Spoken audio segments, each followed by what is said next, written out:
Fakta ini yang terungkap di jero persidangan di Pengadilan Tipikor Palembang.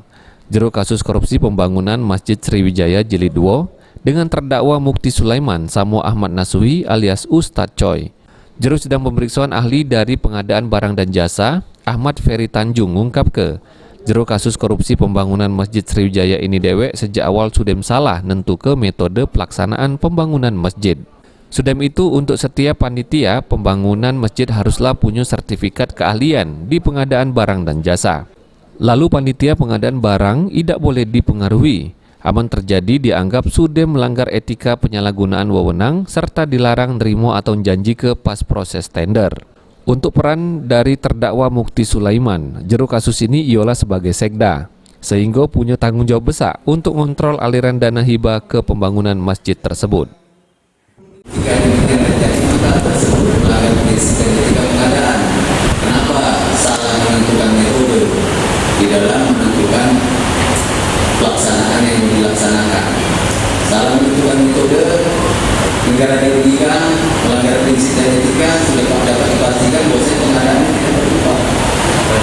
Kalau kami langsung itu kalau PA langsung, karena dia tidak mencoba anggaran yang menetapkan bahwa dan yang melakukan pembayaran dalam arti pengguna anggaran, walaupun dia itu sudah didelegasikan kepada kuasa pengguna.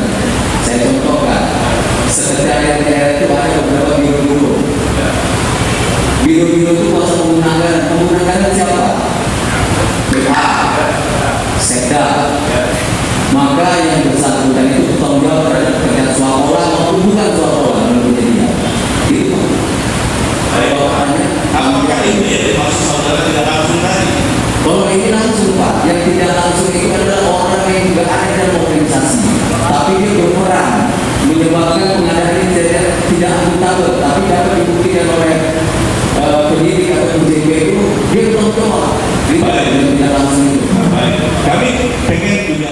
Sehabis pemeriksaan ahli yang diajukan oleh pihak jaksa penuntut umum, dari pihak Mukti Sulaiman bakal ngaju ke juga ahli di persidangan selanjutnya. Sri Febriandi, PAL TV.